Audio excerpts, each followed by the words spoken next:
Sa simula ng drama, makikita natin ang isang magkasintahan na pumunta sa simbahan upang magpakasal. Ipinahayag ni June na ang dalagang ito ang kanyang magiging asawa, at mula sa araw na yun at sa sandaling yun, sila ay palaging magsasama. Kahit anong sitwasyon ang dumating, mananatili silang magkasama at hindi kailanman mag-iiwanan. Sa sandaling yun, biglang bumukas ang pinto ng simbahan at may ilang taong pumasok. Sa kanilang anyo, tila mga kaaway sila ng magkasintahan. Pagkatapos ay nagkaroon ng labanan sa pagitan nila. Si June ay nag-iisa at mas marami ang kalaban, ngunit hindi pa rin siya sumuko at lumaban ng buong tapang. Hanggang sa isang lalaki ang bumaril sa kanya. Tumama ang bala sa dibdib ni June, ngunit nagpatuloy pa rin siya sa paglapit. Muling bumaril ang lalaki, at doon sinabi ni June na ayaw niyang mamatay sa ganitong paraan. Sinabi niya na mali ang pagtatapos ng dramang ito, at hindi dapat mamatay ang bida sa huli. Nagulat ang lahat sa kanyang sinabi. Nagalit ang direktor kay June, at dahil dito, iniwan ni June ang pag-shoot sa kalagitnaan.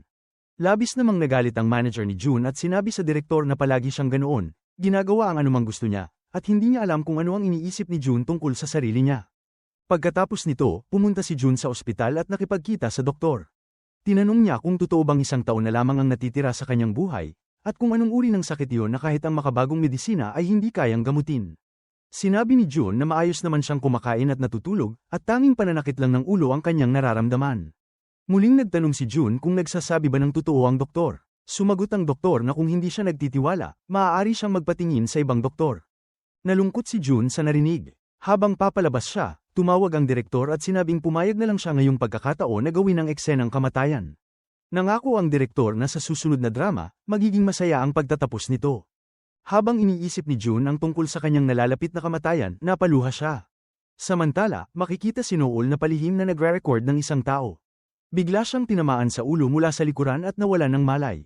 Nang magkamalay siya, nasa isang silid na siya. Sinubukan niyang buksan ang pinto, ngunit hindi ito bumubukas. Sumigaw siya para buksan yon, ngunit walang sumagot. Kukuha na sana siya ng upuan upang pukpukin ang pinto nang biglang may pumasok na lalaki. Binura ng lalaki ang kanyang video, ngunit sinabi ni Noel na wala siyang pakialam dahil may kopya pa siya. Inabutan siya ng lalaki ng pera at sinabing huwag na niyang sabihin sa kahit sino ang tungkol sa kanila. Nangako rin itong hindi na nila uulitin ang ganoong gawain. Sinabi ni Noel na hindi niya kayang patahimikin ng pera ang kanyang bibig. Samantala, si June ay nasa tawag sa telepono at inutusan ng isang tao na hanapin ang isang babae at alamin ang lahat ng impormasyon tungkol dito. Kinabukasan, makikita ang aso ni June na gumigising sa kanya. Sa kabilang banda, si Noel ay nakatira kasama ang isang miss at pamilya nito, na palaging nang-aapi sa kanya. Nanatili siya roon dahil wala siyang sapat na pera upang umupa ng sariling bahay. Pagkatapos ay pumunta si June sa isang restaurant at umorder ng isang putahe, ngunit tumanggi ang may-ari na ihain ito sa kanya. Tinanggal ni June ang kanyang sombrero, at nang makita siya ng mga tao, nagulat ang lahat at nagsimulang kumuha ng larawan niya. May isang lalaki na lumapit kay June at nagsabing kahit gaano pa siya kamuhian ng babae, dapat pa rin siyang patuloy na bumisita roon. Baka dumating ang araw na mapatawad siya nito. Lumapit ang lalaki sa babae at sinabing hindi niya dapat tratuhin ng ganoon si June. Alam niyang gusto nitong maging abogado si June, ngunit pinili nitong maging aktor. Sinabi niyang hindi dapat magalit ng labis dahil anak pa rin niya ito anuman ang mangyari.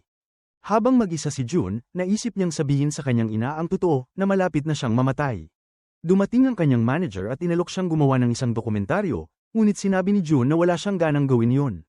Sinabi ng manager na kikita sila ng malaking halaga at kasikatan mula rito, ngunit tumanggi pa rin si June. Samantala, si Noel ay nagdadala ng kape para sa lahat ng tao sa opisina.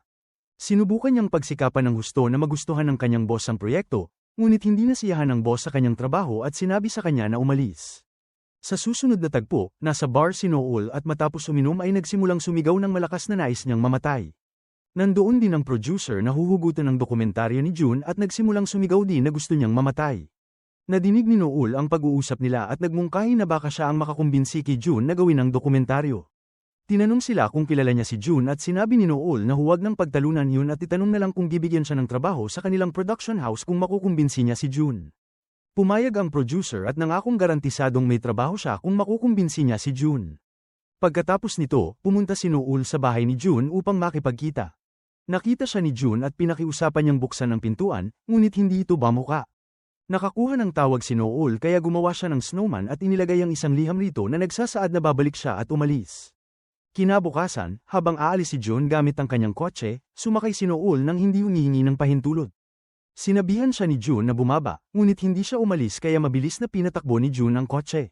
Natakot si Noel sa bilis at paulit-ulit na pinakiusapan siyang huminto si June ngunit hindi siya tumigil. Dumating ang isang malaking truck sa kanilang daraanan at muntik silang mabangga, ngunit sa isang paraan ay naiwasan ni June ang truck at hinarang ang kotse sa isang lugar. Bumaba si Noel at nagsimulang magsuka, kaya lumapit si June at itinapon ang ilang pera sa kanya habang sinasabing huwag na siyang lumapit muli. Umalis si June at nanatili si Noel sa lugar. Habang papalayo si June, narinig niya sa radyo na may paparating na malakas na pag-ulan ng nyebe at may balitang isang dalaga ang nagkaroon ng aksidente dahil dito. Dahil dito, agad na binaliktad ni June ang kanyang kotse upang puntahan si Noel at tumanggap ng tawag na nagsasabing natagpuan na ang dalaga. Doon niya nalaman na si Noel ang hinahanap niyang babae at dumating siya sa lugar kung nasaan si Noel. Tinanong ni Noel kung nagbago na ang isip ni June at kung gagawin na niya ang dokumentaryo, at tinanong naman ni June kung kilala siya ni Noel. Sinabi ni Noel na kilala siya ng lahat at siya ay isang bituin. Nagkaroon ng flashback na nagpapakita kung paano tumutulong si Noel sa lahat at kung paano hindi natuwa ang kanyang ama sa kanyang pagkilos at sinabihan siyang wala siyang iniwan para sa sarili dahil abala siyang magbigay sa iba. Habang nag-uusap sila, dumating ang kaibigan ni Noel at nagpunta silang pareho sa paaralan. Sa kabilang banda, nagkaroon ng away si June sa isang tao sa paaralan dahilan upang suspendihin siya. Pumunta ang ina ni June sa opisina ng paaralan kasama ang isang babaeng nakakita ng lahat at sinabihan ang babae na magsabi ng katotohanan, ngunit nanahimik ang babae kaya nagalit ang ina ni June at sinampal ang babae. Humingi ng paumanhin ang ina kay principal sa ngalan ni June at nakaluhod habang nagsasabing mawawasak ang kinabukasan ni June kung mangyayari yun. Dahil sa mga nakapagdulot ng kanyang suspensyon, hinarap ni June ang mga lalaki na nagpasimula ng away at sinabi na ngayong suspended na siya ay panahon na para turuan silang lahat ng leksyon. Nagkaroon muli ng kaguluhan at nagtapos ang lahat sa presinto ng pulis, kung saan tinanong ni June ng pulis kung pareho silang parurusahan. Sinabi ng pulis na pinapakita niya ng awa si June dahil anak siya ng isang nagsisimulang nag-iisang ina. Labis na nagalit si June at nang muntik na sumiklab ang isang bagong away, dumating ang tiyuhin ni June at sinabi sa pulis na kung malalaman ng ama ni June na ganoon ang pagtrato sa kanyang anak ay hindi siya magpapatawad. Sinabi ng pulis na dalhin na ang ama, at sumigaw si June na hindi kailanman darating ang kanyang ama. Pagkatapos nito, dinala ni Tio si June mula roon, at pareho silang nakaupo sa isang restaurant. Sinabi ni June sa kanyang tiyo na sa susunod ay huwag nang banggitin ang kanyang ama. Wala raw silbi ang pag-uusapan ng isang taong para sa kanya ay hindi na umiiral. Sa sandaling yon, nakita ni Tio sa telebisyon ang ama ni June at sinabi na yon ang kanyang ama. Tiningnan ni June ang screen at sinabing galit siya rito. Matapos sirain ang buhay nilang mag-ina, maayos pa rin ang pamumuhay ng kanyang ama. Sinabi ni Tio na hindi alam ng kanyang ama na nabubuhay si June, dahil itinago ng kanyang ina ang katotohanan at tumakas mula roon. Sa kalasinggan, isinalaysay ni Tio ang lahat kay June, kung paano nagkakilala at nagmahalan ang kanyang mga magulang, at kung bakit gustong gawin ng kanyang ina na abogado si June. Pagbalik ni June sa kanilang bahay at makita ang kanyang ina, naalala niya ang lahat ng sinabi ng kanyang tiyo, na gusto siyang gawing abogado ng kanyang ina upang ipakita sa dating asawa nito na nasa maayos na kalagayan ang kanilang anak. Sinermonan siya ng kanyang ina at tinanong kung bakit kailangan pa niyang makipag-away. Marami itong nasabing masasakit na salita bago pumasok sa sariling silid. Pagkatapos noon, pumasok si June sa kanyang kwarto at nagsimulang mag-aral ng mabuti. Nagpasya siyang magiging abogado siya, anuman ang mangyari. Kinabukasan, habang sakay ng bus, may isang lalaki na lumapit sa kanya at nagsabing dapat siyang maging aktor dahil napakagwapo niya. Inalok siyang umarte sa isang drama, ngunit tumanggi si June dahil nakatuon na siya sa katuparan ng pangarap ng kanyang ina. Sa susunod na tagpo, nakilala ni Noel si June. Sinabi ni Noel kay June na may kaibigan siyang labis na humahanga sa kanya at dahil dito ay tumigil na ito sa pagkain at pagtulog. Hiningi niya ang tulong ni June upang tulungan ang kaibigan, kahit sandali lamang. Matapos gumaling, maaari na niyang iwanan ito. Tinanggihan ni June ang hiling niya. Habang pauwi si Noel, naalala niya nung siya mismo ay labis na humanga kay June, ngunit nang makita niya itong kasama ang ibang babae, doon nagsimulang magbago ang damdamin niya. Tumawag si Noel sa kanyang ama at nakita itong papalapit. Habang nagtatago at nakikipag-usap sa ama, biglang narinig ang malakas na tunog ng banggaan. Paglingon niya, nakita niyang nabundol ng kotse ang kanyang ama. Tumakbo siya upang habulin ang sasakyan ngunit mabilis itong tumakas. Dinala ang kanyang ama sa ospital, at kritikal ang kalagayan nito.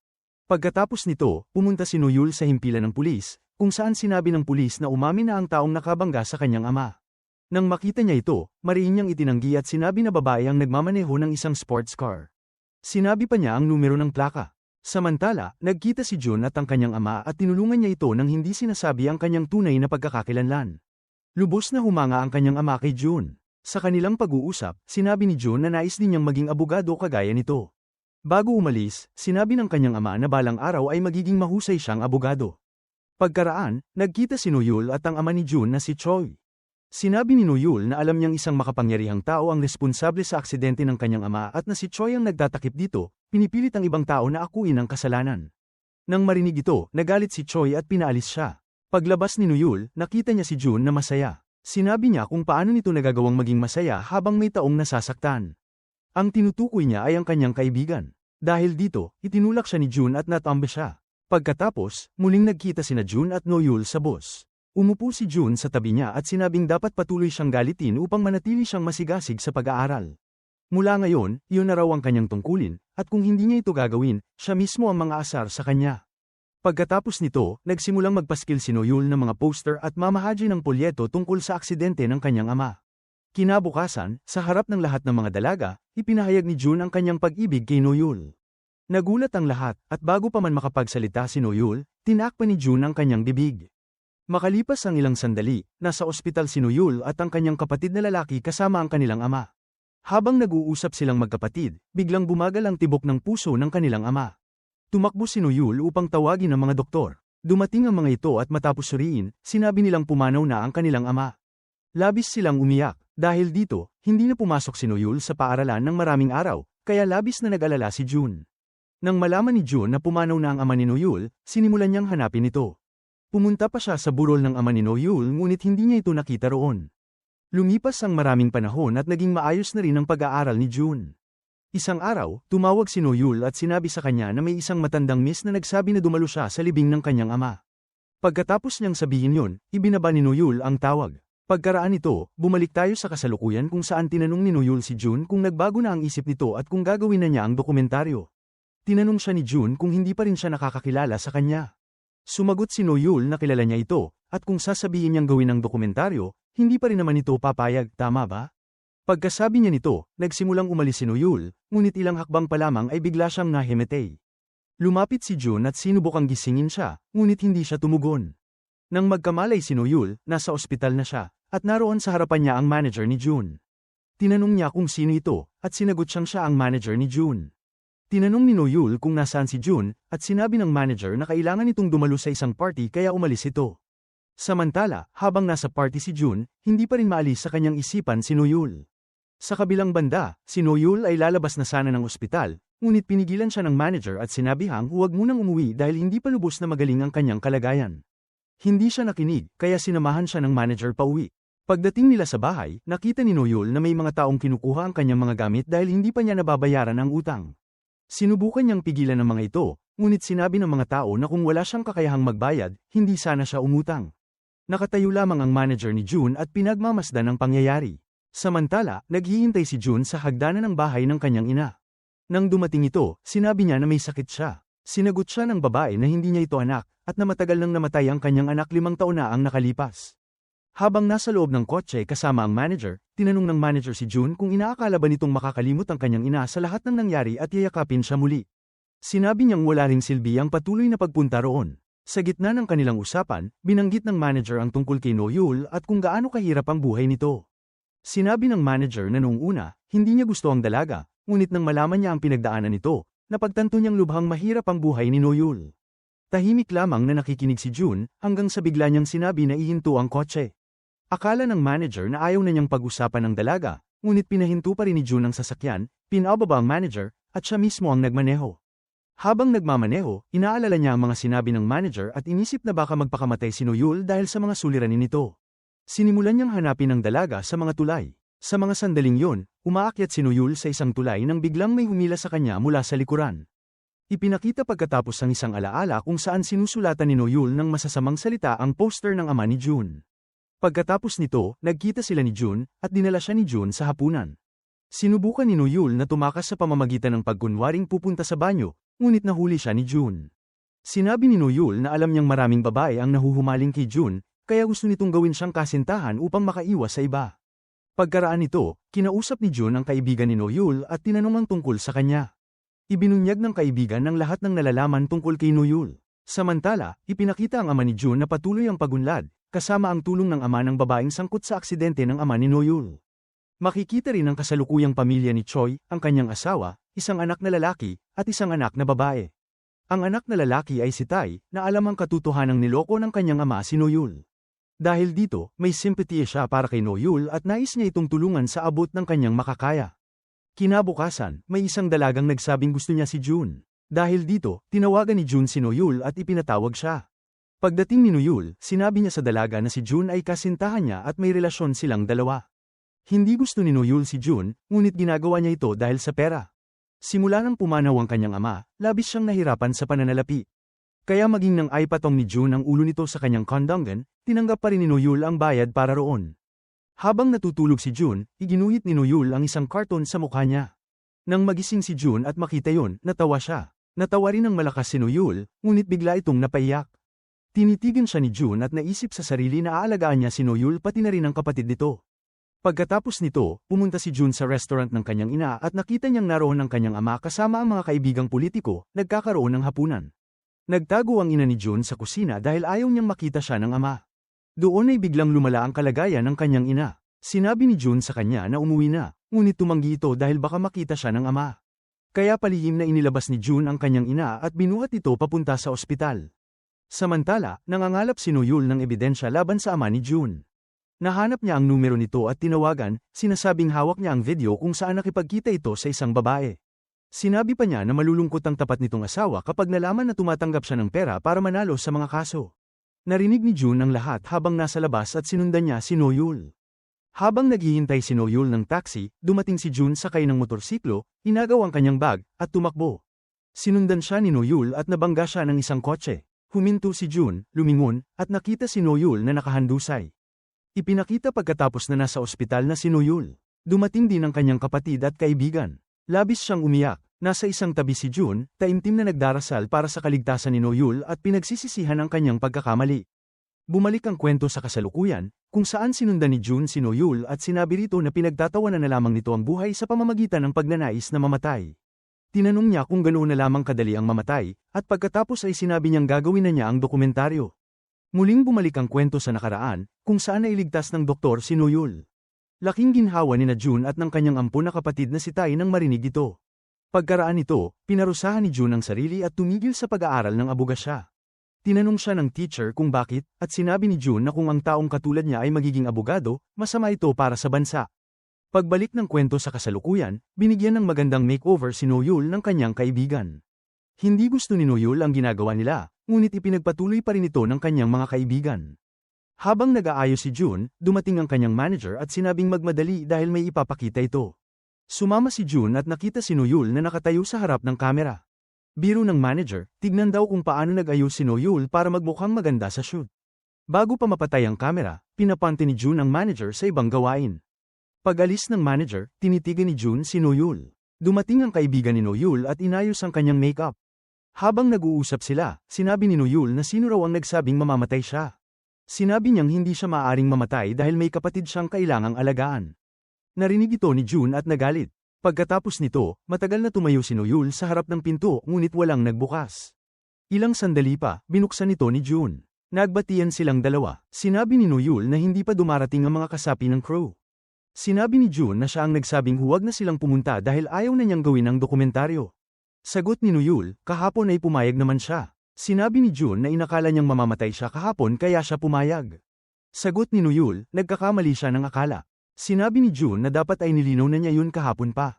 Nagkaroon sila ng pagtatalo. Sa galit, sinipa ni Noyul ang binti ni Jun. Ngunit biglang umatake ang aso ni Jun kay Noyul. Sa sumunod na tagpo, binuhat ni Jun si Noyul papasok sa bahay. Inutusan niya ang kanyang manager na kapag nagkamalay na ito, ihatid siya pauwi.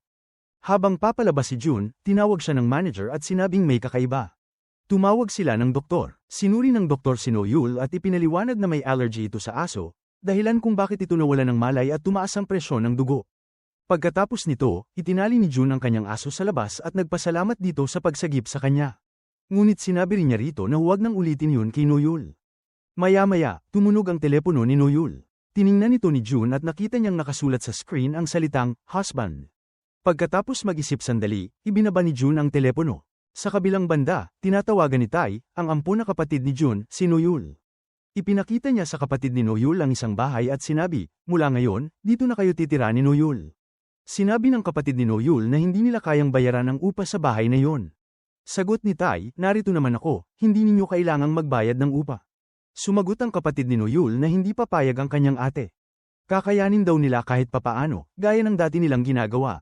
Pagkatapos nito, ipinakita ang kwento ni Tai, kung saan napag-alamang napilitang siyang maipakasal sa isang babaeng hindi niya mahal. Ang mas masaklap pa, yun ding babae ang siyang nakasagasa sa ama ni Noyul. Sa kasalukuyan, nilapitan niyon, ang babae, si Tai at sinabi rito na halikan siya. Tumanggi si Tai, sinabi niyon na alam niyang ginagawa ito ni Tai para sa kanyang pamilya. Sagot ni Tai, laktawan na lang natin ang seremonya ng kasal at magpakasal na agad. Samantala, natutulog si Jun sa sahig. Nang magising siya, napansin niyang wala si Noyul sa silid. Pumunta siya sa kusina at nakita si Noyul na kumakain ng ramen. Sinabi ni Noyul na nagutom siya kaya kumakain siya ng ramen. Sagot ni Jun, sige. Pagkatapos nito, sinabi ni Noyul kay Jun na dahil sa kanya ay hindi na siya magkakaroon ng trabaho. Sagot ni Jun, gawin na lang natin ang dokumentaryo. Sa pagkakataong ito, hindi pinansin ni Noyul ang sinabi ni Jun. Kaya tinawagan ni Jun ang kanyang manager at inutusan itong ipalathala sa artikulo na gagawin niya ang dokumentaryo. Nang marinig ito, labis na natuwa si Noyul. Tinawagan niya si Tai at masayang ibinalita na makakatrabaho na niya si Jun. Ngunit hindi natuwa si Tai sa narinig. Kinabukasan, nagtayo si Jun ng kulungan para sa kanyang aso sa labas ng bahay at siya mismo ang naglinis ng kanyang silid dahil alam niyang darating si Noyul at may allergy ito sa aso. Samantala, tinawagan ng dating boss si Noyul at inimbitahan itong magkita upang muling alukin ang trabaho. Sinabi ni Noyul na nalaman siguro nitong makakatrabaho niya si Jun kaya ginagawa nito yun. Sagot ng boss, hindi ganoon. Biglang tumawag si Tai sa boss ni Noyul, at doon nalaman na si Tai pala ang nagutos dito na alukin ang trabaho si Noyul dahil ayaw niyang makatrabaho nito si Jun. Habang nangyayari ito, lumala ang kalagayan ni Jun. Tumanggi si Noyul sa alok ng dating boss. Nang malaman ito ni Tai, naalala niya ang isang pangyayari sa nakaraan. Ang kotse palang nakabangga kay Noyul noon ay pag-aari ni Tai, at nakita rin niya si Jun sa lugar na yun. Ipinahanap ni Tai sa kanyang manager ang impormasyon tungkol kay Jun at natuklasan niyang anak pala ito ng kanyang ama. Samantala, pumunta si Jun sa kanyang doktor at humiling ng painkiller. Sinabi ng doktor na dapat siyang ma-admit sa ospital. Sagot ni Jun, kailangan ko ring mamatay, kaya ayaw kong mamatay sa ospital. Bigyan mo na lang ako ng painkiller. Pagkatapos nito, kumalat ang balita na gagawa si Jun ng dokumentaryo. Sa production house, sinabi ni Noyul kay Jun na napakaganda ng buhay na ibinigay sa kanila at dapat ipaalam ito sa lahat. Hindi daw kamatayan ang tanging solusyon. Nang marinig ito, biglang tumayo si Jun at sinabing hindi niya alam na tungkol pala sa ganitong paksa ang dokumentaryo. Umalis siya sandali, nagmuni-muni sa labas, at pagkatapos ay bumalik upang sabihing simulan na nila. Pagkatapos nito, magkasama sina Noyul at Jun sa harap ng kamera. Unang tanong ni Noyul, kung may natitira ka na lamang na 1 taon sa buhay, ano ang una mong gagawin? May gusto ka bang makitang tao? May lugar ka bang gustong puntahan? May bagay ka bang gustong gawin? Sagot ni Jun, mahaba pa ang 1 taon. Kung 3 buwan na lang, gusto kong patayin lahat ng taong galit sa akin. Gusto kong pumunta sa club, manligaw, at matulog kahit saan. Pagkatapos nito, tinanong ni Jun si Noyul na makipag-date ito sa kanya. Lahat ng naroon ay nagulat. Tinanong ng manager si Jun kung nagbibiro ito. Sagot ni Jun, hindi, seryoso ko. Nagulat si Noyul at naisip, isang sikat na artista ang may gusto sa akin. Pagkatapos nito, nasa isang restaurant si Noyul nang dumating si Tai. Sinabi ni Noyul na nagbiro raw si Jun sa kanya at tinake niya ito ng seryoso, o baka naman seryoso si Jun at inakala niyang biro lang. Habang sinasabi niya ito, lumapit ang isang babae at sinabi kay Tai na tila nababaliw na si Noyul dahil matagal na raw itong nagsasalita ng ganoon. Sumagot si Noyul na oo, akala nga nilang lahat nababaliw siya. Sinabi ni Tai na itigil na niya ang paggawa ng dokumentaryo at humanap na lang ng ibang trabaho. Ipinangako ni Tai kay Noyul na tutulungan niya itong makahanap ng bagong trabaho. Sinabi ni Noyul, tingnan mo kung sino ang nagsasabi sa aking magtrabaho, ang taong wala ring trabaho. Sinabi ni Tai na makakahanap siya ng trabaho sa lalong madaling panahon. Sinabi ni Noyul na kapag nagkaroon siya ng trabaho, magpapakasal silang dalawa. Pagod na raw siya sa lahat ng ito. Nagulat si Tai at nagtanong kung ano ang ibig niyang sabihin. Tinanong ni Noyul kung pakakasalan siya nito. Hindi siya sinagot ni Tai. Dahil dito, naintindihan ni Noyul na wala talagang interes si Tai sa kanya. Kaya tumayo siya at umalis, ngunit nakalimutan niyang dalhin ang kanyang telepono. Pagkaalis niya, tumawag si Jun sa telepono ni Noyul at sinagot ito ni Tai. Sinabi ni Tai kay Jun na huwag na siyang muling tumawag kay Noyul. Tinanong ni Jun kung asawa ba ni Noyul ang kanyang kausap. Sa sandaling yon, bumalik si Noyul at kinuha ang telepono mula kay Tai. Nang marinig ni Jun ang boses ni Noyul, agad niyang ibinaba ang tawag. Tumawag muli si Tai sa telepono ni Noyul upang makumpirma, at lumabas ang pangalang asawa sa screen. Tinanong ni Tai si Noyul kung bakit niya sinavenue ang pangalan niyang asawa sa telepono. Sagot ni Noyul, dahil inaalagaan niya ang lahat na parang isang tipikal na asawa, kaya ganoon niya ito isinulat. Sinabi ni Tai kay Noyul na darating ang araw na makakahanap siya ng taong magmamahal at mag-aalaga sa kanya ng lubos. Sagot ni Noyul, kung tatanggihan niya siya, sabihin na lang ito ng malinaw at huwag nang magsabi pa ng kung ano-ano. Pagkatapos noon, umalis si Noyul ng galit. Habang pauwi si Noyul, nadaanan niya ang kotse ni Jun. Sumilip siya sa salamin at nakita siya ni Jun, kaya ibinaba ni Jun ang bintana ng kotse. Nabigla si Noyul nang makita siya. Tinanong siya ni Jun kung bakit siya nakatira pa rin sa kaibigan niya kahit may asawa na, at kung wala bang trabaho ang asawa niya o kung siya ba ang inuutusang maghanap buhay. Sinabi ni Noyul na hindi siya kasal at wala siyang asawa. Natuwa si Jun nang marinig ito. Pagkatapos noon, umuwi si Noyul. Kinabukasan, kinausap niya ang kanyang kapatid na lalaki at sinabing magiging abala siya sa mga darating na araw kaya dapat itong mag-aral ng mabuti at kumain palagi sa tamang oras. Sinabi ng kapatid niya na huwag siyang mag-alala at gagawin niya ang lahat ng maayos. Pagkatapos, nagpaalam ito at umalis. Samantala, sinabi ng kapatid na babae ni Tai sa kanilang ama na may konsyerto si Jun at tinanong kung sasama ito sa kanya. Nang marinig ni Tai ang pangalan ni Jun, nagalit siya at sinabi sa kanyang kapatid na abala ang kanilang ama at wala silang oras para pumunta sa konsyerto. Nainis ang kapatid ni Tai at umalis. Pagkatapos noon, pumunta si Jun sa kanyang ina upang ibigay ang unang tiket ng kanyang konsyerto, ngunit pinunit lamang ito ng kanyang ina. Sinabi ni Jun sa kanyang ina na yon na ang huling pagkakataon niya upang makita ng malapitan ang kanyang anak.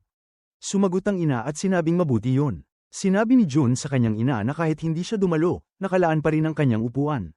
Pagkatapos nito, naganap ang konsyerto ni Jun. Habang kumakanta siya sa entablado, kinukunan naman siya ni Noyul ng video. Dumating din sa konsyerto ang kapatid na babae ni Tai at ang kanilang ama. Nang malaman ng ina ni Tai na pumunta ang lahat upang manood ng palabas ni Jun, labis siyang nagalit. Samantala, sinubukan ng tiyuhin ni Jun na kumbinsihin ang ina ni Jun na dumalo sa konsyerto, ngunit tumanggi ito. Pagkatapos, pumunta si Jun sa likod ng entablado at muling kinukunan siya ni Noyul. Tinanong ni Jun si Noyul kung sino ang sumagot sa kanyang tawag kagabi. Tinanong niya kung yun ba ang nobyo niya, kung ano ang itsura nito, at kung gwapo ba ito. Sinabi ni Noyul na wala siyang nobyo. Ngumiti si Jun nang marinig yon. Pagkatapos, bumalik si Jun sa entablado para sa ikalawang kanta, at sa pagkakataong yon, isinama niya si Noyul sa entablado. Nabigla ang lahat ng tao sa nasaksihan. Mabilis na kumalat sa social media ang pangyayaring yun at maraming masamang komento ang isinulat laban kay Noyul. Nang malaman ito ni Jun, sinabi niyang magsasampa siya ng reklamo laban sa mga taong yon. Pagkatapos, tinanong ng mga mamamahayag si Noyul ng iba't ibang katanungan. Upang iligtas si Noyul, dumating sina Tai at Jun at sabay siyang dinala palayo.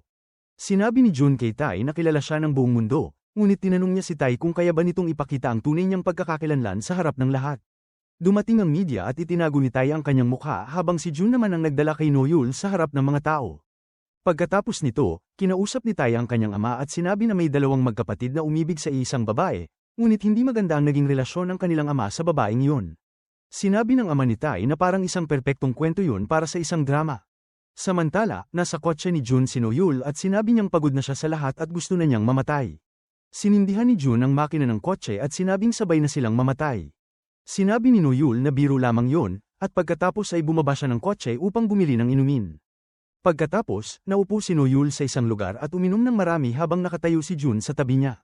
Tinawagan ni Noyul si Tai gamit ang telepono ni Jun at sinabing bakit ginawa niya yon sa kanya. Tinanong niya kung bakit pa ito nagmalasakit sa kanya noon kung tatanggihan lang din naman siya sa publiko. Habang sinasabi ito ni Noyul, nakikinig si Tai sa kabilang linya habang nakatingin sa kanyang ama. Nahihirapan si Tai sa pagpili sa pagitan ng dalawang mahalaga sa kanya. Samantala, nagagalit na rin si Jun habang pinapakinggan si Noyul, at naaawa siya rito. Sinabi ni Noyul kay Tai na bigyan siya ng isa pang pagkakataon at ipapakita niyang magiging mabuting asawa siya. Dahil dito, humingi ng telepono si Jun, ngunit ayaw ibigay ni Noyul, kaya kinuha ito ni Jun ng pilit. Sinabi ni Noyul na hindi pa tapos ang usapan nila. Pilit niyang binabawi ang telepono, kaya sa galit, itinapon ni Jun ang telepono sa tubig. Pumunta si Noyul upang kunin ang telepono mula sa tubig, ngunit binuhat siya ni Jun at inilayo. Sinabi ni Jun na hindi ba niya nakikita ang lahat ng ginawa niya para sa kanya. Ngunit patuloy pa ring binabanggit ni Noyul ang pangalan ni Tai, kaya nagalit si Jun at umalis. Kinabukasan, nagising si Noyul sa isang hindi pamilyar na lugar, at pati ang kanyang mga damit ay napalitan na. Lumabas siya at nakasalubong ang isang matandang babae. Tinanong ni Noyul kung paano siya nakarating doon. Sinabi ng matandang babae na labis siyang nalasing kagabi at wala siya sa kanyang sarili, kaya may isang lalaki na nagdala sa kanya roon. Tinanong ni Noyul kung sino ang nagpalit ng kanyang damit. Sinabi ng matandang babae na ang lalaking yun ang nagpalit ng kanyang suot. Nabigla si Noyul sa narinig. Pagkatapos, hinanap niya si June ngunit wala ito sa kanyang kotse, kaya sumakay siya ng bus pauwi. Habang nasa biyahe, naalala niya ang lahat ng nangyari noong gabing yun, kung paano siya binuhat ni June habang paulit-ulit niyang binabanggit ang pangalan ni Tai, at kahit habang pinapalitan ni June ang kanyang damit, yun pa rin ang kanyang sinasabi. Naramdaman ni Noyul ang kakaibang hiya at pagtataka. Pagkatapos, tumawag ang manager ni June kay Noyul at sinabing nawawala si June at patay din ang kanyang telepono. Tinanong kung alam niya kung nasaan ito, ngunit sumagot si Noyul na hindi niya alam. Pagkatapos, tumawag si Tai at inanyayahan siyang magkita. Tinak pa ni Noyul ang kanyang mukha at pumunta sa lugar na sinabi ni Tai. Habang nag-uusap sila, tumawag si Yoon kay Tai at tinanong kung dumalo ba siya sa konsyerto kagabi. Sumagot si Tai na hindi siya pumunta. Sa sandaling yun, biglang naalala ni Noyul ang lahat ng nangyari kagabi, kung paano nakahiga si June sa tabi niya at sinasabing, ano ang gagawin ko sa babaeng ito na natutulog na nakatalikod, na umiibig sa lalaking hindi naman siya gusto. Naisip niyang huli na siya, kaya dapat na ba siyang sumuko?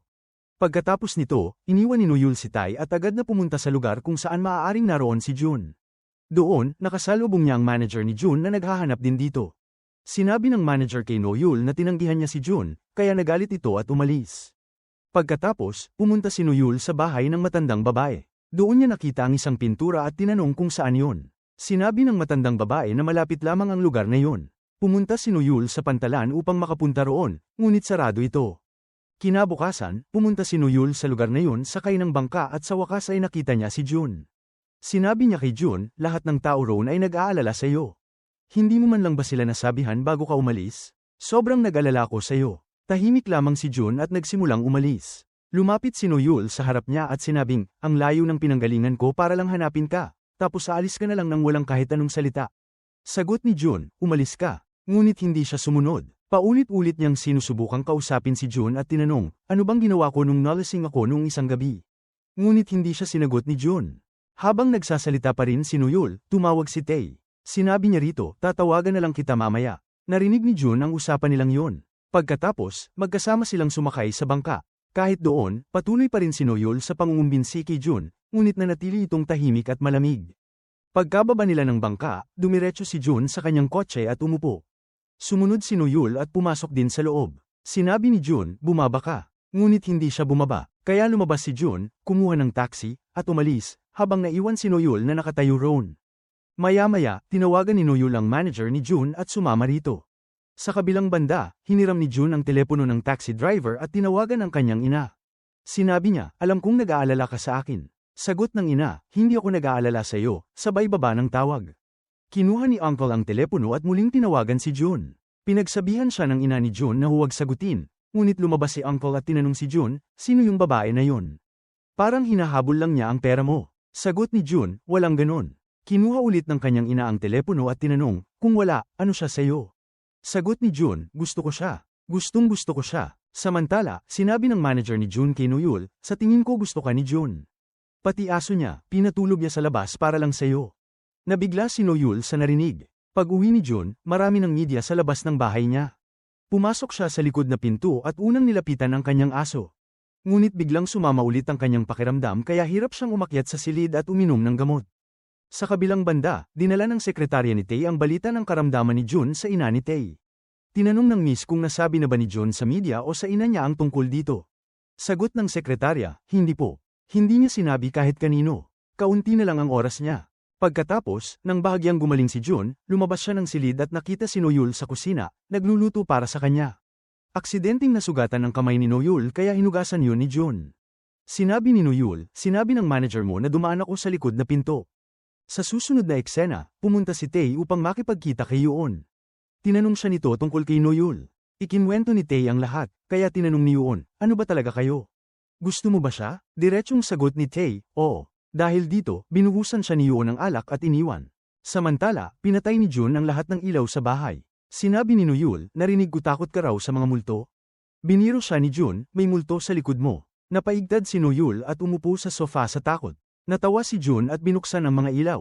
Umakyat si Noyul sa ibabaw niya at sinabing, pinagtatawanan mo ako. Biglang naging seryoso si Jun at sinabi, sinubukan kong lumayo sa'yo, pero napagdesisyonan ko na. Mula ngayon, mananatili ako sa tabi mo. Pagkatapos nito, sabay silang kumain. Tinanong ni Noyul, bakit bigla kang nagbago? May kambal ka ba? Kahit hindi masarap ang pagkain, nilantakan pa rin ni Jun. Sa labas ng bahay, dumating si Tae at hinahanap si Noyul. Nakita siya ni Jun sa CCTV at pinatay ito, saka inabala si Noyul sa ibang gawain. Paglabas ni Jun, hinarap niya si Tae. Sinabi ni Tae, alam kong hindi ako karapat-dapat sa kanya, pero kaya mo bang tumingin sa mga mata niya at sabihing mahal mo siya? Pagkalipas ng ilang sandali, lumabas din si Noyul at sinabi kay Jun, nasa balita, ikaw daw ay nakikipag-date sa aktres na si Chiao na. Totoo ba to? Ginagamit mo lang ba ako para hindi lumabas sa publiko ang totoo? Walang alam si Jun tungkol dito, ang boss niya pala ang may pakana. Ipinakalat ng boss ang peking balita upang lalo pang sumikat si Jun. Sinabi ni Jun, hindi ko maintindihan ang sinasabi mo. Ngunit galit na si Noyul sa lahat ng narinig. Sinubukang ipaliwanag ni Jun sa kanya at sinabing pakinggan lamang siya at huwag ang iba.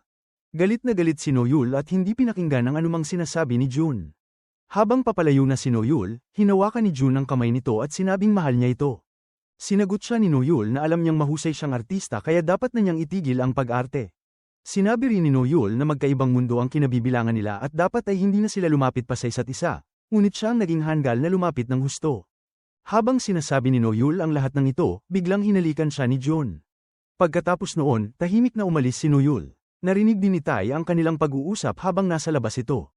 Habang pauwi si Noyul, sinundan siya ni Tae ngunit hindi ito nagsalita.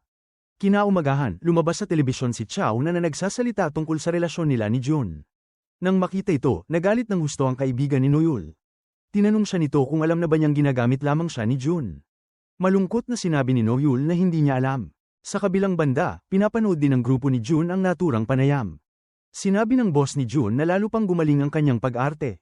Dito nalaman na ang boss ni Jun pala ang nagplano ng lahat ng ito. Pagkatapos, nakipagkita si Jun sa kapatid ni Noyul. Sinabi ni Jun na alam niyang si Noyul ay makikinig lamang sa kanyang kapatid, kaya pakiusap niyang sabihan ito na magtiwala sa kanya. Ngunit hindi pinakinggan ng kapatid ni Noyul ang kahit isang salita at umalis ito. Samantala, nasa opisina si Tae nang sabihin ng kanyang assistant na sa isang banda ay ikakasal na siya kay Yoon, ngunit sa kabilang banda ay nakikipagkita siya kay Noyul bilang isang mahirap. Kung malaman ni Noyul ang katotohanang hindi siya mahirap at niloloko lamang ito, siguradong magagalit siya. Kaya mas mabuting siya mismo ang magsabi ng totoo. Sa sumunod na tagpo, dumating sina Jun at Tae sa bahay ni Noyul. May dalang ice cream si Tae para kay Noyul. Lalapit na sana si Noyul para kainin yun, nang biglang unahan siya ni Jun at kainin ang ice cream. Sinabihan ni Noyul ang dalawa na umalis dahil kaya niyang kumain mag-isa. Nang hindi umalis ang dalawa, si Noyul na mismo ang umalis. Pagkaalis niya, napansin ni Jun ang relo sa kamay ni Tae. Hinawakan niya ito at tinanong kung bakit nagsusuot ng mamahaling relo habang kakaiba ang pananamit. Tinanong niya kung ano ba talaga ang pagkatao nito. Sagot ni Tae hindi na kailangang sabihin ang kanyang pagkakakilanlan. Maya-maya, nakatanggap ng tawag si Tae mula sa kanyang kapatid na nagsabing na aksidente ang kanilang ina. Agad siyang tumakbo papuntang ospital, kung saan naroon din si Yoon. Pagkakita sa kanya, nagalit si Tae at sumigaw dito. Dumating ang kanyang kapatid at ipinaliwanag na si Yoon ang dahilan kung bakit naligtas ang buhay ng kanilang ina. Kung wala si Yoon, hindi nila alam kung ano ang mangyayari. Samantala, hinahanap ni Jun si Noyul at nakita niya ito sa loob ng isang restaurant. Tumayo siya sa labas at pinagmamasdan ito. Paglabas ni Noyul matapos kumain, inalok siya ni Jun ng sakay. Sinabi ni Noyul na ihatid siya sa ospital. Sinabi naman ni Jun na balang araw ay lalayo siya sa kanya at hindi na babalik.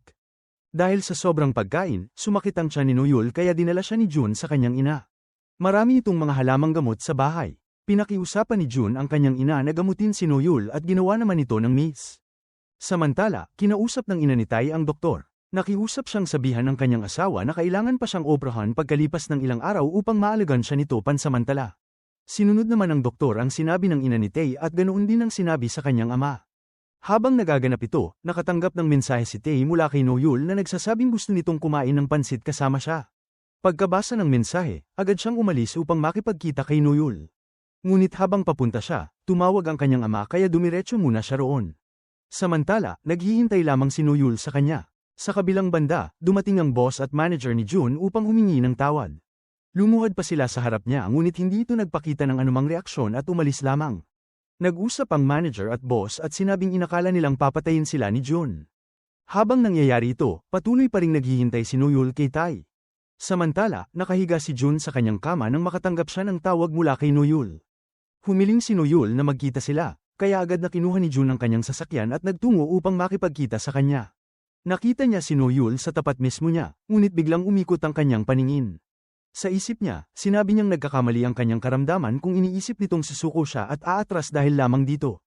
Pinilit niyang tumatag at niyakap si Noyul, habang iniisip na iwan na sana nito ang lahat at sumama na lamang sa kanya. Hindi niya kailanman gustong mawala si Noyul.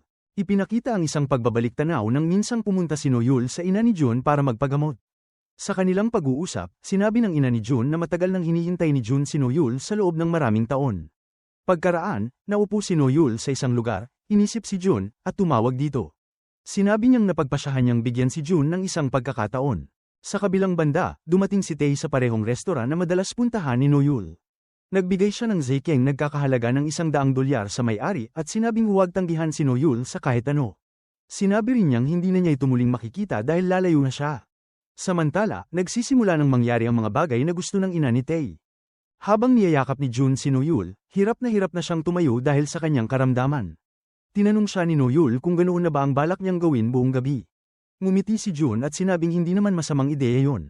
Pagkatapos ay tinanong niya kung ano ang gusto nitong sabihin sa telepono. Hindi naintindihan ni Noyul ang mga salita ni Jun. Sinabi ni Jun na napakaganda niya, kaya napahawak si Noyul sa kanyang mukha at namula. Sinabi pa ni Jun na mas lalo itong gumanda. Nainis si Noyul at naglakad palayo. Mula sa likod ay sinabi ni Jun na magkikita sila kinabukasan, sa makalawa, at sa araw-araw. Labis ang kasiyahan ni Jun. Kinabukasan, may shooting si Jun kung saan naroon din ang kanyang co-star na si Cha Yun-a. Pagkatapos ng shoot, nagkaroon sila ng panayam. Nang tanungin sila ng mga mamamahayag tungkol sa kanilang relasyon, sinabi ni Jun ng direkta na wala silang relasyon at magkasama lamang sila sa trabaho. Pagkatapos nito, tinanong naman ng mga reporter si Noyul. Upang umiwas, sinabi niyang gusto niya ang ibang tao at wala siyang relasyon kay Jun. Pagkatapos ng panayam, nasa kotse si Noyul nang lapitan siya ni Jun at tanungin kung totoo bang gusto niya ang iba. Ipinaliwanag ni Noyul na sinabi lamang niya yun upang protektahan si Jun, dahil kung hindi, paulit-ulit siyang tatanungin ng mga reporter na mga walang kwentang tanong. Samantala, nakipagkita ang ina ni Tae sa isang lalaki na nagsabi sa kanya na alam niyang hindi anak ni Mr. Choi si Tae at ipapaalam niya ito kay Mr. Choi kasama ng katotohanang si Jun ang tunay na anak nito. Dahil dito, binigyan siya ng pera ng ina ni Tae at sinabing manahimik na lamang siya. Paglabas niya ng gusali, naroon si Tae at narinig ang lahat. Sinabi niya sa kanyang ina na sabihin na lamang sa ama ang totoo. Ngunit sinabi ng ina na kapag sinabi niya ang katotohanan, iiwan sila ng ama. Sinabi ni Tae na sigurado siyang patatawarin siya ng ama kapag nalaman ang katotohanan. Sagot ng ina, iniwan na sila ng tunay na ama ni Tae noon, at kapag sinabi niya ang totoo ngayon, mawawala rin sa kanila ang kasalukuyang asawa niya. Nakiusap siya kay Tae na bigyan siya ng 3 buwang panahon at pagkatapos noon ay magiging maayos ang lahat. Tinanong ni Tae kung ano ang mangyayari sa loob ng 3 buwan, at sagot ng ina, sa loob ng 3 buwan ay mamamatay si Jun. Ipinagtapat niya ang tungkol sa karamdaman ni Jun, na labis ikinagulat ni Tae. Samantala, gumagawa ng dokumentaryo si Noel tungkol kay Jun. Tinanong niya ito kung ano ang laman ng kanyang bucket list at kung ano ang una nitong kahilingan. Ngumiti si Jun at sinabing ang una niyang kahilingan ay marinig mula sa bibig ni Noel ang mga salitang, "Mahal kita."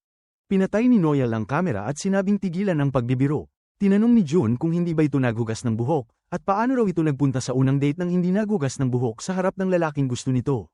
Sinabi ni Noel na araw-araw siyang naghuhugas ng buhok. Sinagot ni Jun na kung ganoon, ibig sabihin ay gusto rin siya nito at nagugas ng buhok upang mapahanga siya. Dahil dito, pinunot ni Noel ang kanyang mga gamit at sinabing titigilan na niya ang shooting dahil tila nababaliw na si Jun. Hindi na raw niya alam ang mga pinagsasabi nito. Sa sumunod na tagpo, nagkaroon ng maliit na aksidente si Jun habang nag-show shooting. Tumakbo ang kanyang manager kay Noel at sinabing na aksidente si Jun. Isinakay nito si Noel sa isang kotse at sinabing dadalhin siya nito kay Jun. Natakot si Noel at tinanong ang driver kung malubha ba ang pinsala ni Jun. Sinagot siya ng driver na parang ganoon nga. Pagkatapos ay sinabi pa nitong uminom muna sila ng kape. Nagalit si Noel at sinabing baliw ba ito, dahil buhay ng isang tao ang nakataya at nag-aalok pa ito ng kape. Kailangan daw niyang makarating agad kay Jun. Pinagalitan niya ng husto ang driver at humingi ng address ng ospital. Sinabi niyang ibigay dito ang susi ng sasakyan at siya na mismo ang magmamaneho. Kailangan daw niyang makarating agad kay Jun upang may sabihin dito. Ngunit biglang lumabas si Jun mula sa sasakyan at tinanong siya kung bakit siya labis na nag-aalala. Tinanong din ito kung ano ang gusto niyang sabihin. Tinadyakan ni Noel ang paa nito dahil sa inis at naglakad palayo. Sumunod si Jun at sinabi sa kanya na nagmamalasakit ito sa kanya. Tinanong ni June kung bakit hindi pa inaamin ni Noel na mahal niya ito. Habang naglalakad si Noel, nadapa siya. Agad na lumapit si June at tinanong kung nasaktan ba ito. Napansin ni Noel na si June mismo ay labis ng nahihirapan, ngunit siya pa rin ang inaalala nito. Dahil dito, hinalikan ni Noel si June at sinabing gusto niya ito. Pagkarinig nito, hinalikan din siya ni June. Kinabukasan, dinala ng manager ni June ang kanyang ina sa kanya gamit ang dahilan ng karamdaman ni June. Sinabi ni June sa ina na may malaking seremonya ng parangal na magaganap at abala ang lahat sa paghahanda. Samantala, abala si Noel sa pag-edit ng talambuhay ni June. Dumating ang manager at tinanong kung hindi ba ito pupunta sa award function ni June. Sinabi ni Noel na pupunta siya. Pagkatapos ay naghanda siya at pumunta sa nasabing pagtitipon, kung saan maraming sikat na artista ang dumalo. Habang naroon, nakatanggap si Noel ng tawag mula sa kanyang kapatid na humiling na umuwi siya agad. Sinabi ni Noel na late siya nang uwi. Biglang inagaw ng kaibigan ng telepono at tinanong kung nakalimutan ba niya kung anong araw ngayon. Sinagot ni Noel na hindi naman kaarawan ng kapatid niya, ni hindi rin sa kanya. Kaya ano nga ba ang araw na ito? Nabigla ang kaibigan at sinabing ngayon ay anibersaryo ng pagkamatay ng kanilang ama. Pagkarinig nito, natigilan si Noel. Samantala, dinala ng kapatid ni Tay ang lahat sa award function ni June nang hindi nagsasabi. Habang yun ay nagaganap, nag-aalay si Noel ng pagkain at merienda para sa kanyang ama. Biglang dumating ang isang pusa at kumain ng kanyang handog. Sinubukan ni Noel na palayasin ito nang dumating ang kapatid ni Tay at nakilala siya. Sinabi nitong siya ang babaeng mukhang manghuhut-hut ng yaman. Ipinakita ni Noel ang ginawa ng pusa at sinabi niyang tingnan kung ano ang ginawa nito. Sinabi ng kapatid ni Tay na babayaran niya yun, sabay hagis ng pera sa kanya. Nagalit si Noel at tinamaan niya ito sa ulo, sabay saway. Biglang lumabas ang ama ni Tay mula sa likuran. Pagkakita dito, bumalik sa isip ni Noel ang mga alaala ng nakaraan. Tinanong niya ito kung kilala pa siya, ngunit hindi siya nakilala. Sinabi ni Noel na anibersaryo ngayon ng kamatayan ng kanyang ama. Pagkarinig nito, iniabot ng ama ni Tay sa kanya ang isang zeking nagkakahalaga ng $100. Dumating si June at itinapon ng pera sa sahig, sabay sabing dapat ay humingi muna ito ng tawad sa kanya. Nagalit ang ama niya at sinabing dapat matutunan muna ni June kung paano makipag-usap sa mga nakatatanda bago siya magpautos ng ganoon. Pagkatapos ay umalis sila. Pagkaalis nila, pinulot ni Noel ang perang itinapon. Pinigilan siya ni June at pinunit ang pera, ngunit pinulot pa rin ito ni Noel. Sinabi ni June kung pulubi ba siya at pinupulot ang perang nakakalat sa lupa. Sinagot ni Noel na oo, hindi ba niya alam yun, dahil noon ay siya mismo ang madalas magpahirap sa kanya tungkol sa pera. Umalis si June papunta sa kanyang silid, galit na galit, at hinubad ang kanyang coat. Tinawagan niya ang kanyang ina at tinanong kung ano bang mali ang nagawa niya. Sinabi niyang naging artista siya at hindi ang taong gusto nitong maging siya. Sinabi niyang 5 taon na siyang kinamumuhian ng kanyang ina. Ipinahayag niya na isa siyang tagapayo lamang at hindi katulad ng mga abogado na nagsasabi ng katotohanan sa lahat ng sitwasyon. Ilang beses na niyang sinabi na hindi siya karapat-dapat maging abogado, ngunit hindi siya pinakinggan ng ina at nagsimula pa itong mainis sa kanya. Pinagtitinginan siya ng lahat habang sinasabi ito. Sinagot siya ng ina at ipinaalala na may kakayahan siya. At naalala pa nito nung iniligtas niya ang isang batang babae mula sa mga bully. Sinabi ni June na hindi niya tatanggapin ang parangal. Pinilit siyang pigilan ng manager niya, ngunit nanatili si June sa kanyang desisyon. Samantala, nakaupo si Noel sa loob ng kotse sa parking lot nang makita niya ang parehong abogado na dahilan kung bakit hindi nakamit ng kanyang ama ang hustisya. Nang makita niya itong nakatawa, hindi niya nakontrol ang kanyang emosyon. Naalala niya ang lahat at pinaandar ang kotse ng mabilis. Biglang nakita ni June ang pangyayari at tumakbo upang iligtas ang kanyang ama. Nailigtas niya ito, ngunit nabangga si Noel at naaksidente. Agad niyang binuhat si Noel at dinala sa ospital. Hindi naman nasaktan ang ama ni June, ngunit nagtataka siya kung bakit gustong patayin siya ng babae. Dumating si Tay sa ospital upang pasalamatan si June sa pagliligtas sa kanyang ama, at sinabi rin niyang siya ay anak ni Mr. Choi. Sa sumunod na tagpo, nagplano si June ng isang paglalakbay. Tinanong siya ni Noel kung bakit 3 buwan lamang silang maglalakbay at hindi mas matagal. Sinagot ni June na sa susunod ay mas matagal silang maglalakbay. Pagkatapos nito, hinalikan niya si Noel. Habang nasa parking lot sila, pumunta si June upang kunin ang sasakyan, ngunit biglang lumala ang kanyang kalagayan. Dumating din ang mga pulis at lumapit kay Noel. Inaresto siya at dinala palayo. Si June, kahit gusto niyang gumawa ng paraan, ay walang magawa. Wala na rin siyang lakas para tumayo. Pero pinilit pa rin niyang bumangon at sundan ang sasakyan ng pulis. Pagkatapos nito, nakarating siya sa kanilang bahay at uminom ng gamot. Ikinulong siya ng kanyang manager sa kwarto at hindi pinayagang lumabas. Sinabi ng manager na sinisira ni June ang sarili niyang buhay dahil sa babae at hindi niya hahayaang mangyari yun. Samantala, si Noel ay sumasailalim sa matinding investigasyon. Sa sumunod na tagpo, galit na galit si Tay sa kanyang ina dahil siya ang dahilan kung bakit nakulong si Noel. Sinabi ni Tae sa ina na kahit gaano na karami ang ginawa nito ay hindi pa rin ito kontento, at tinanong kung bakit kailangan pa nitong gipitin ang babae. Narinig din ng ama ni Tae ang usapan at sinubukang alalahanin ang pangalan ni Noel. Sa kabilang banda, lumapit ang kapatid ni Noel sa bahay ni Jun. Umiiyak itong nagmakaawa kay Jun na tulungan ang kanyang ate, at sinabing si Jun lang ang tanging makapagliligtas kay Noel. Napaluha rin si Jun, ngunit wala pa rin siyang magawa sa mga sandaling yun. Tinawagan niya ang kanyang abogado at hiniling na iligtas si Noel, ngunit tumanggi ito. Sinabi ng abogado na hindi lamang siya, kundi walang ibang abogado ang tatanggap sa kasong yun. Tinawagan ni Jun ang kanyang ina. Agad na dumating ito at nagalit nang makita ang kalagayan ng anak. Inutusan niya ang manager na dalhin si Jun sa ospital, ngunit kahit sa ganoong kalagayan, binanggit pa rin ni Jun ang pangalan ni Noel at sinabing gusto niya itong makita. Samantala, si Noel ay labis na nalulungkot at nakakaramdam ng matinding pag-iisa. Parang naririnig niya ang tinig ng kanyang ama na nag-uudyok sa kanya na huwag sumuko. Galit na sinermonan ng tiyuhin ni Jun ang manager at sinabing kung hindi niya anak, matagal na niyang tinanggal ito sa trabaho. Sinabi ng tiyuhin na kahit alam ng manager na may sakit si Jun, ikinulong pa rin niya ito. Sagot ng manager, ano raw ba ang dapat niyang gawin, dahil gusto ni Jun iligtas ang babaeng nagtangkang patayin si Mr. Choi. Nabigla ang tiyuhin nang marinig yon. Samantala, pinigilan din ng ina ni Jun ang anak na umalis. Lumuhad si Jun sa harap ng ina at nagmakaawa na kailangan niyang makita si Noel. Sa sobrang galit at dalamhati, sumigaw siya at sinabing kung hindi sana naghiwalay ang kanyang mga magulang, hindi sana ganito ang kanilang ama ngayon at hindi ito nalubog sa mundo ng katiwalian. Sinisi niya ang ina at paulit-ulit na sinabi yun habang sumisigaw. Dumating ang tiyuhin at sinaway si Jun. Sinabi nitong napakarami ng ginawa ng ina para sa kanya at ganito pa raw ang isinusukli niya. Habang paalis, binalaan siya ng tiyuhin na kapag muli niyang ginagalit ang kanyang ina, mas matindi pa ang sakit na mararamdaman niya. Sa susunod na tagpo, dinalaw ni Jun si Noel sa kulungan. Sinabi ni Noel na matagal na niyang hinihintay si Jun. Tinanong niya kung bakit ito natagalan. Ipinahayag niyang hindi niya sinasadyang saktan ang mga yun at hindi rin niya maintindihan kung ano ang nangyari sa kanya noon. Ngayon ay gusto na niyang kalimutan ang lahat at magsimulang muli. Sinabi ni Jun kay Noel na ituloy na nila ang kanilang biyahe. Pagkatapos nito, dinala niya ito sa tabing dagat kung saan matagal silang nag-usap.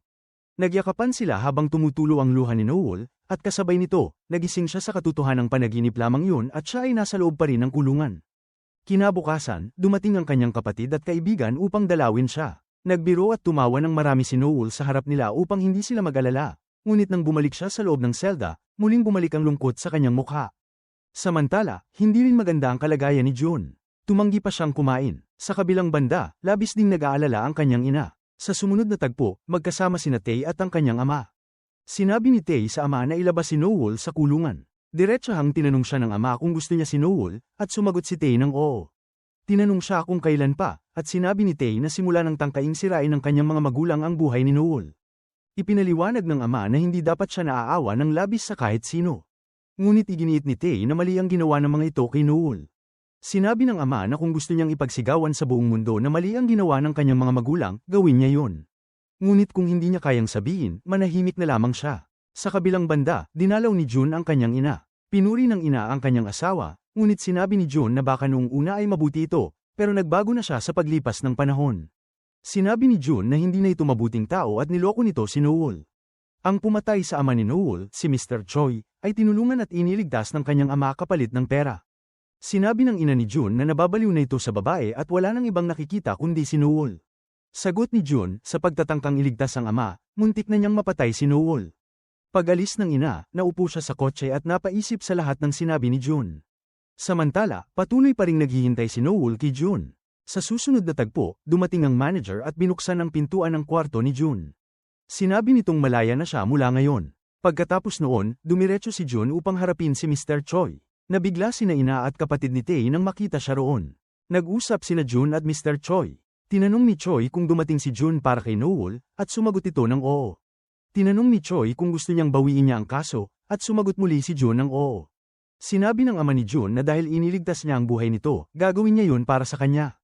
Tinanong ni Jun kung bakit gustong patayin ni Noel ang ama, ngunit sinabi nito na gusto rin niyang malaman ang dahilan. Tumalikod na si Jun upang umalis, ngunit tinanong siya ng ama kung bakit pakiramdam niya ay galit sa kanya ang anak. Sinabi ni Jun na totoo yun, at ayaw na niyang muling makita ang ama. Pagkasabi niya nito, tuluyan na siyang umalis. Pagkaalis ni Jun, tinawagan ng kanyang ama ang isang tao at inutusan itong palayain si Noel. Dumating si Jun sa harap ng himpilan ng pulisya upang salubungin si Noel, ngunit nakatanggap siya ng tawag mula kay Tae. Sinabi ni Tae na pare-pareho silang may kasalanan sa pagkasira ng buhay ni Noel. Ipinakita rin ni Tae ang tungkol sa USB at sinabing tulad niya, wala ring karapatan si June na maging masaya kasama si Noel. Dahil dito, umalis si June. Kinabukasan, pinalaya si Noel. Dumating ang kanyang kaibigan upang salubungin siya, ngunit si Noel ay patuloy na naghanap kay June. Tinanong siya ng kaibigan kung siya pa rin ba ay umaasa, at sinabing kung darating si June, sana ay naroon na ito ngayon. Samantala, si June ay nasa bahay at naglalaro sa telebisyon, habang paulit-ulit niyang naririnig sa isipan ang sinabi ni Tae na wala siyang karapatang maging masaya kasama si Noel. Sa sumunod na tagpo, nagtungo si Noel sa bahay ni June upang siya ay makita, ngunit nasalubong niya ang amo ni June sa labas. Nagsinungaling ito at sinabi kay Noel na ayaw na siyang makita ni June. Sinabi nitong kakagaling lang ni June sa biyahe at ayaw na nitong makipagkita sa kanya, kaya mas mabuting huwag na rin siyang magpakita. Habang papalayong naglalakad si Noel, nasalubong niya sa daan ang ina ni Tae. Sinabi nito kay Noel na lumayo na siya sa kanila, kung hindi ay maaaring mapahamak ang kanyang kapatid. Natakot si Noel sa mga salitang yon. Sa susunod na tagpo, nag-iimpake si Noel at balak nang umalis nang dumating si June at pinigilan siya. Sa mga sandaling yon, naaalala ni June ang mga sinabi noon ng kanyang ina. Habang patuloy na dumarating ang mga mensahe ni Noel sa kanyang telepono, sinabi ni June na ang huling pangarap niya ay makasama si Noel, ngunit hindi niya alam kung ano ang gagawin dahil siya ay walang magawa. Natanggap niya ang huling mensahe ni Noel na nagsasabing tapos na ang lahat, at ito ay totoo na. Nang mabasa yon, sinabi ni June na ang kanyang huling pangarap ay hindi lamang makasama si Noel, kundi makamit din ang hustisya para rito. At ngayong panahon na yon, sisimulan na niyang ipaglaban yon. Pagkatapos nito, nakipagkita si June sa isang lalaki at tinanong ito tungkol sa pagkamatay ng ama ni Noel, ngunit tumanggi ang lalaki na magsalita. Sa kabilang banda, ginaganap naman ang engagement ni Yoon at Tae. Habang naghihintay si Yoon kay Tae kasama naman ni Tae si Noel at ipinagtapat ang katotohanan na siya ay anak ni Mr. Choi. Galit na umalis si Noel matapos marinig ang lahat. Samantala, nagtungo si June upang makilala ang anak ng lalaking yun at pinuri niya ng labis ang ama nito sa harap ng dalaga. Pagkatapos noon, nakipagkita siya ng pribado sa lalaki at diretsahang sinabi, alam niya na ito at si Mr. Choi ang nagpasara ng kaso ng ama ni Noel. Ngunit kahit sa sinabi ni June, hindi pa rin nagsabi ng totoo ang lalaki. Pinilit ni June na makuha ang katotohanan, ngunit nanatiling tahimik ang kausap niya. Samantala, nagtungo si Noel sa bahay ng ina ni Tae upang makipag-usap, ngunit hindi siya pinapasok ng kasambahay. Sumigaw si Noel mula sa labas ng pinto, sinasabing tahimik na siyang namumuhay matapos kalimutan ng lahat, ngunit bakit ipinadala pa ng mga ito ang kanilang anak upang manmanan siya? Tinanong niya kung bakit nila ginagawa ito sa kanya. Sinabi pa niya na alam niyang gusto siyang patayin pati ang kanyang kapatid, kaya hinamon niya ang mga ito na gawin ang nais nila dahil hindi siya natatakot. Habang sinasabi niya ito, bigla siyang nawala ng malay. Mabilis na bumabas si Tae mula sa kanyang sasakyan upang saluhin siya. Sa kabilang banda, nasa masamang kalagayan ng ina ni Tae dahil hindi ito dumating sa kanyang engagement. Pinagsabihan din ni June ang kanyang katulong nang siya ay umuwi at labis itong nagalit. Pagkagising ni Noel, nasa loob na siya ng kotse ni Tae. Sinabi niya kay Tae na kung patuloy itong makikipagkita sa kanya, magagalit lamang ang mga magulang nito, kaya mas mabuti nang huwag na silang magkita. Samantala, labis na uminom si June at nagtungo sa tabi ng swimming pool. Nadulas si Noel at nahulog sa tubig, kaya mabilis siyang sinagip ni June. Sinabi ni June sa kanya na hindi pa siya maaaring mamatay dahil marami pa siyang dapat gawin. Dumating ang mga gwardya ni June kaya umalis siya kaagad. Habang naglalakad palayo, naalala niya ang sinabi ng lalaki na si Yoon ang naging dahilan ng aksidente ng ama ni Noel. Kinabukasan, abala ang grupo sa paggawa ng dokumentaryo ni June, ngunit ibang tao na ang kumukuha ng pelikula. Samantala, inalok ng dating boss si Noel ng trabaho. Matagal niya itong pinag-isipan bago magpas siya. Kasabay nito, nagrebelde si Tae laban sa kanyang ama. Sa kabilang banda, nagtungo ang ina ni Tae upang makipagkita kay Yoon at sinabi rito na anuman ang mangyari, siya pa rin ang magiging manugang niya. Inutusan naman ng boss si Noel na tumulong sa isa pang artista. Pagdating ni Noel sa set, pareho silang nagulat nang magkita. Sa susunod na tagpo, dumating ang ina at tiyuhin ni June sa bahay niya. Pagkaraan ng ilang sandali, dumating din si Mr. Choi. Nang makita si ina ni June, agad niya itong nakilala at tinawag sa pangalan. Nabigla rin si ina ni June nang makita siya. Samantala, nahihirapan si Noel magtrabaho dahil sa suot niyang mataas na takong. Muntik na siyang matambang ngunit agad siyang nasalo ni Tae. Pagkatapos nito, muling nagtagpo sina June at Yoon at tila sinasadya ito ni June. Umalis sandali ang kaibigan ni Yoon upang sumagot ng tawag kaya nagkaroon sila ng pagkakataong mag-usap. Habang nag-uusap sila, dumating si Tae na buhat si Noel, kaya nagharap silang apat. Ipinakita pagkatapos ang isang flashback kung saan sinabi ni June na pipirma siya sa isang pelikula. Nagulat ang kanyang boss dahil dati ay tumatanggi ito sa anumang proyekto. Pagkatapos noon, nakipagkita si Jun sa direktor ng pelikula, at ipinaalam ng manager na ang direktor ay si Yoon, na ikakasal kay Tae anak ni Mr. Choi. Sinabi ni Jun na alam na niya yun.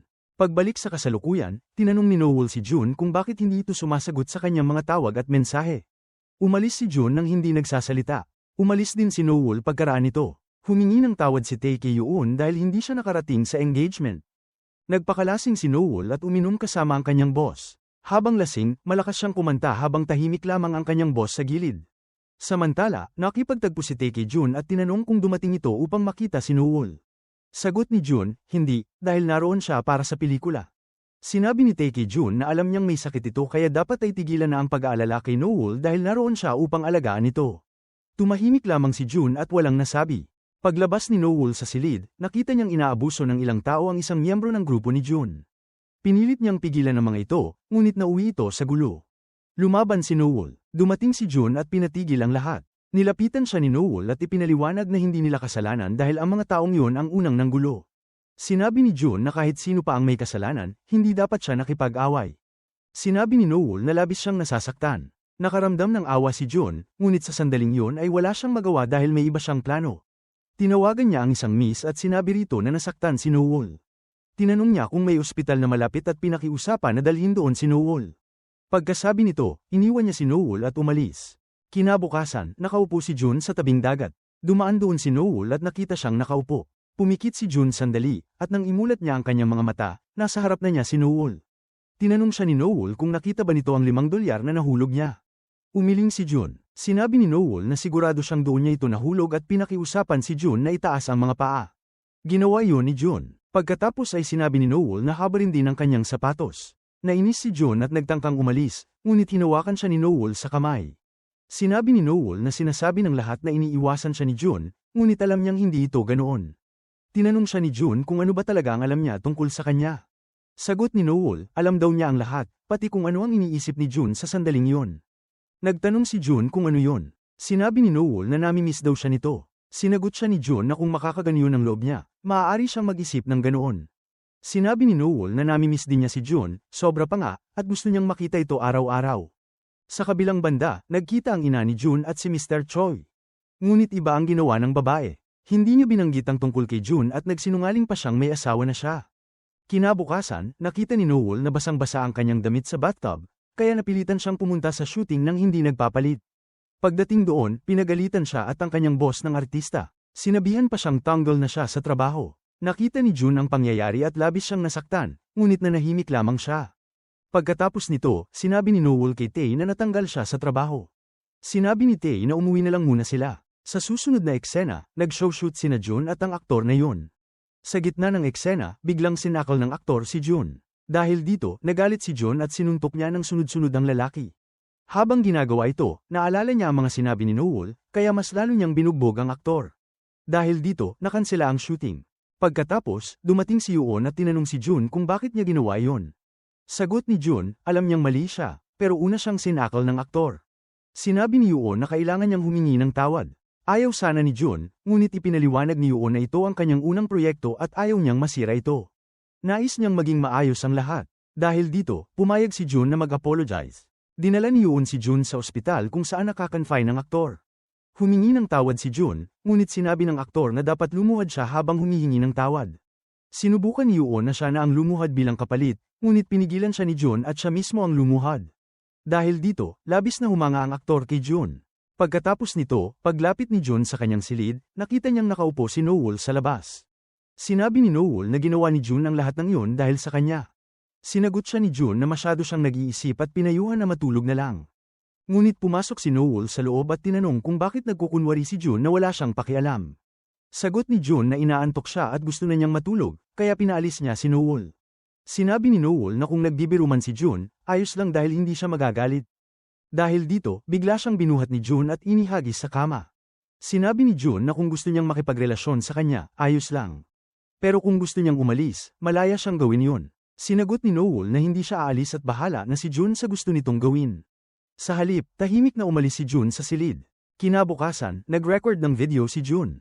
Dito, inamin niya ang tungkol sa kanyang karamdaman at sinabi na kapag napanood nila ang video, malamang wala na siya sa mundong ito. Samantala, nagtungo si Noel sa paaralan ng kanyang kapatid. Sinabi ng teacher na ayaw nitong mag-aral sa kolehiyo. Paglabas, tinanong ni Noel ang kapatid kung bakit.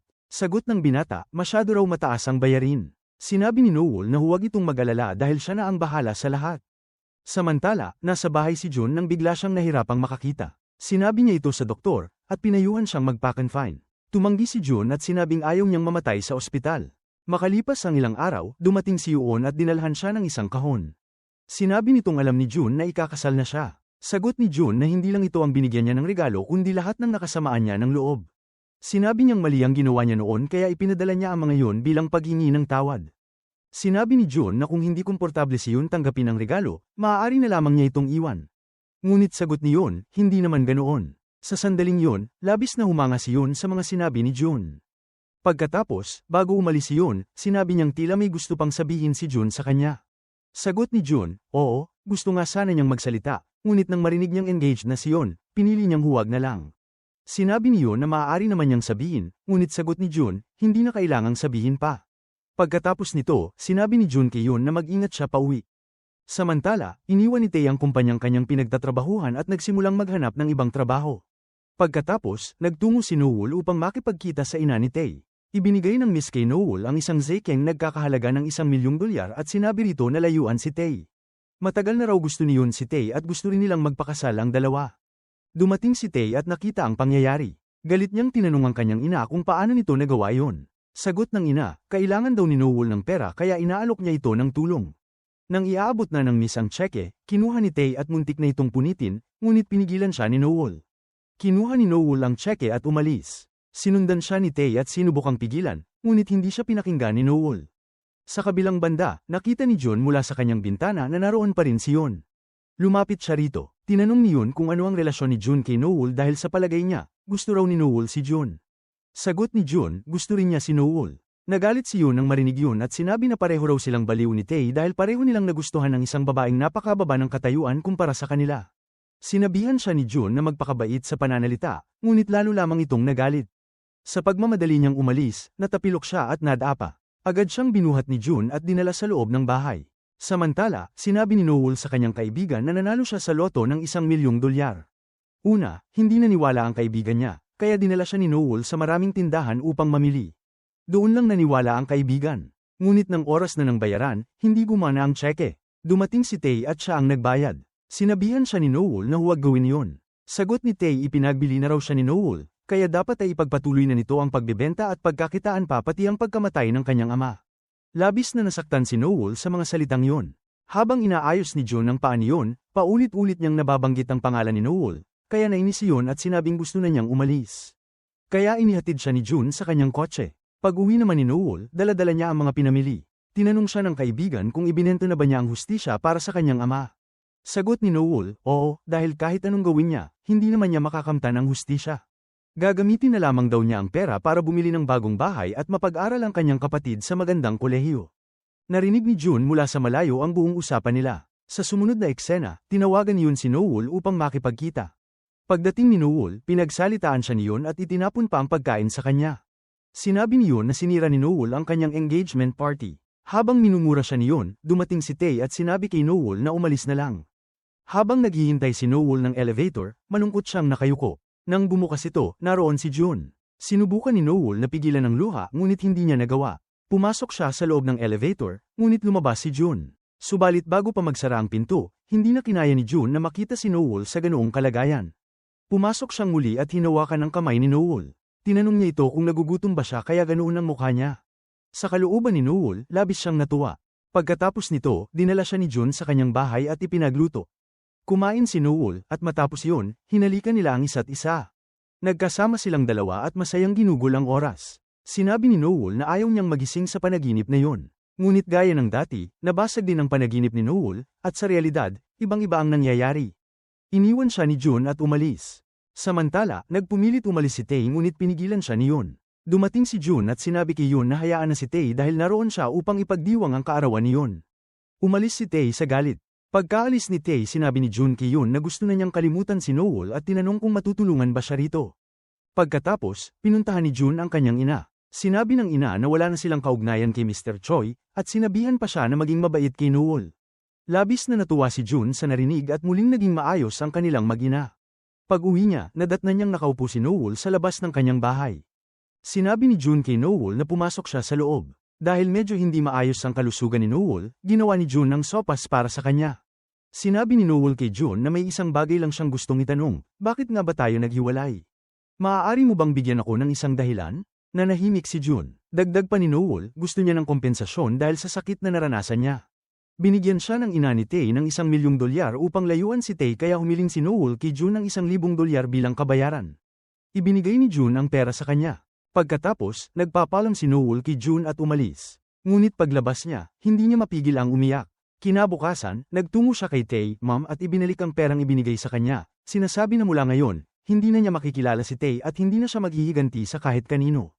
Pagkatapos nito, nakaharap niya si Tae at muli siyang ipinaliwanag na ibinalik na niya ang lahat ng pera at hindi na makikihalo sa anumang paghihiganti. Samantala, may isang lalaki na nagsabi kay Mr. Choi na walang ama si Jun at ang guardian lang niya ay ang kanyang ina. Nagulat si Choi sa balita. Pagkatapos, inutusan ng boss ni Noel si Noel na i-edit ang video ni Jun. Habang ginagawa ito, napansin niya na ilang video ay walang tunog. Nang tiningnan ng mabuti at binasa ang mga labi ni Jun, nalaman niya ang tungkol sa karamdaman nito. Sa kabilang banda, nagkaroon ng pagtatalo si Jun at Yoon. Sinabi ni Jun sa kanya na makipagkita lamang kapag desidido na siya kung sino ang pipiliin niya, si Jun o si Tae. Dahil dito, tumawag si Yoon kay Tae, ma'am at sinabi na tatanggihan niyang pakasalan si Tae. Pagkatapos, lumapit si Jun kay Yoon at hinalikan siya. Hindi maintindihan ni Tae, ma'am ang nangyayari at naguluhan. Sinabi rin ni Jun kay Yoon na sa susunod na makipagkita siya, dapat tanggalin muna niya ang singsing ni Tae. Dumating ang manager ni Jun, at sinabi ni Jun na ihatid si Yoon pauwi.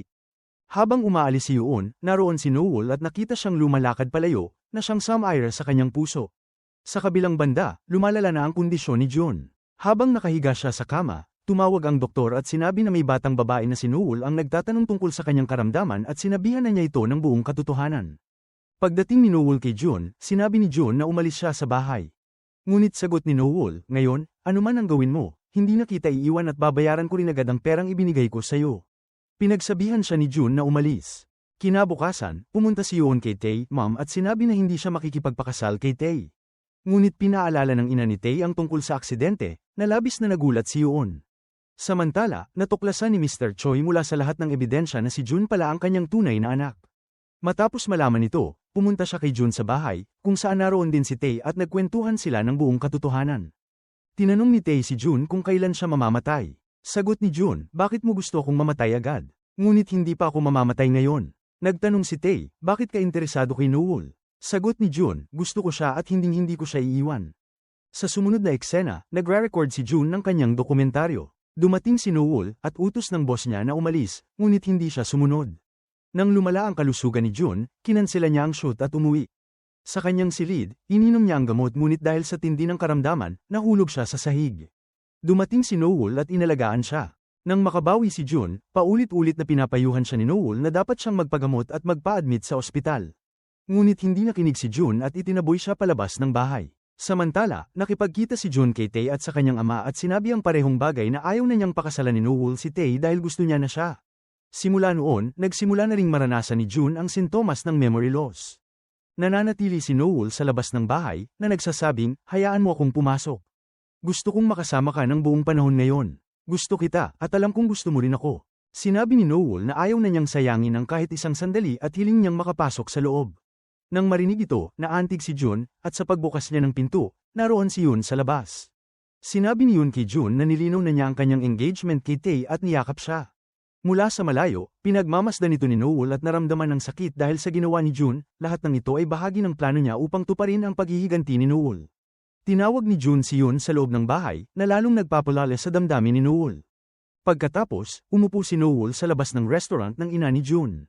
Nakita siya ng ina ni Jun at tinanong kung ano ang ginagawa niya roon.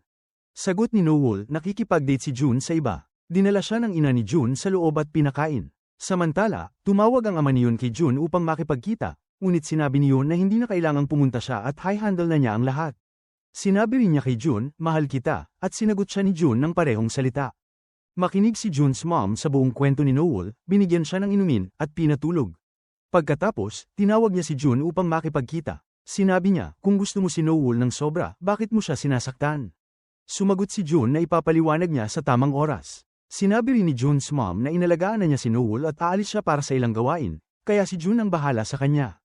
Pumunta si Jun sa silid ni Noel, nakahiga siya habang natutulog. Habang umiikot si Noel, muntik na siyang mahulog, kaya humiga si Jun at nahulog si Noel sa ibabaw niya. Natulog na rin si Jun doon. Kinabukasan, umalis si Jun bago magising si Noel. Nang magising si Noel, nakita niya ang kanyang mga lumang gamit sa silid ni Jun na nagpabagabag sa kanya. Samantala, pumunta si Tae-Kyun at sinabi na may espesyal na dahilan kung bakit lumapit si Jun sa kanya, ngunit hindi siya pinakinggan ni Yun at pinaalis si Tae. Pagkatapos, pumunta si Yun kay Jun at tinanong kung totoo ang sinabi ni Tae. Tumawag si Jun sa boss ni Noel at sinabing siya ang mag-shoot sa araw na yun. Pagdating ni Noel, tinanong niya si Jun kung ano ang shoot. Sagot ni Jun, ngayon, ipapropose ko ang babae na gusto ko at ikaw ang magdo-document nito. Ipinakita rito ang flashback kung paano pinaniwala ni Jun si Yun upang lubos siyang magtiwala. Habang ginagawa ni Noel ang dokumentaryo, tinanong niya, kailan niyo napansin na gusto niyo ang isa't isa? Sinabi ni Jun na mula sa unang pagkakataon na nakita niya si Yun, nagustuhan na niya ito. Dahil dito, nasaktan si Noel, kumuha ng 5 minutong break, at umalis. Paglabas ni Noel, tinanong ni Jun si Yun tungkol sa kanyang pangarap. Sinabi ni Jun na gusto niyang maging abogado tulad ng kanyang ama, ngunit natuklasan niyang hindi mabuti ang kanyang ama, sumasaklolo sa mga nagkasala kapalit ng pera. Tanong ni Yun, ano ginawa ng tatay mo? Sagot ni Jun, pinakialaman niya ang isang hit and run at binura ang ebidensya. Nababigla si Yun. Pumunta si Yun sa banyo, at nang lumabas, sinabi niya, tatay mo ay tao rin. Nagkakamali rin siya. Sumagot si Jun, nasira ang buhay ni Noel dahil sa kanya.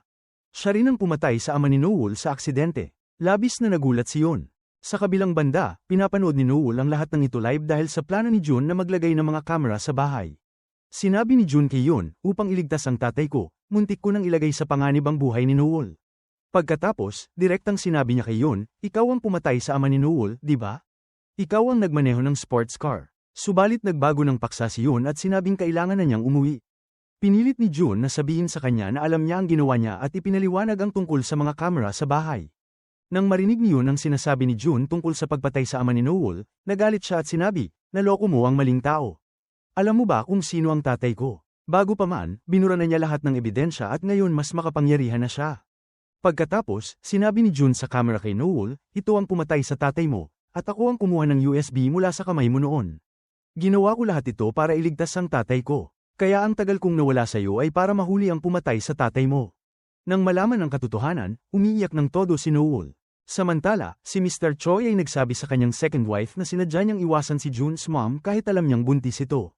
Ngayon, tiniyak niya na hindi na siya iiwan. Dumating si Tae kay Noel at sinabi, lagi kong na-misunderstand si Jun, pero ginawa niya ang lahat para makamit ang katarungan para sa tatay mo. Alam na ni Tae ang lahat ngunit hindi siya nakagawa ng anuman. Humingi siya ng pagkakataon kay Noel, ngunit tumanggi ito. Kinabukasan, pumunta si Jun sa ama niya, tinawag siyang dad, at sinabi ang tungkol sa kanyang sakit bago umalis, na labis na ikinalungkot ng kanyang ama. Kumalat ang balita tungkol sa sakit ni Jun, at ang kanyang fans ay nagdasal at nag-wish na gumaling siya. Naantig si Jun at sinabi, hindi ko alam na mahal na pala ako ng tao.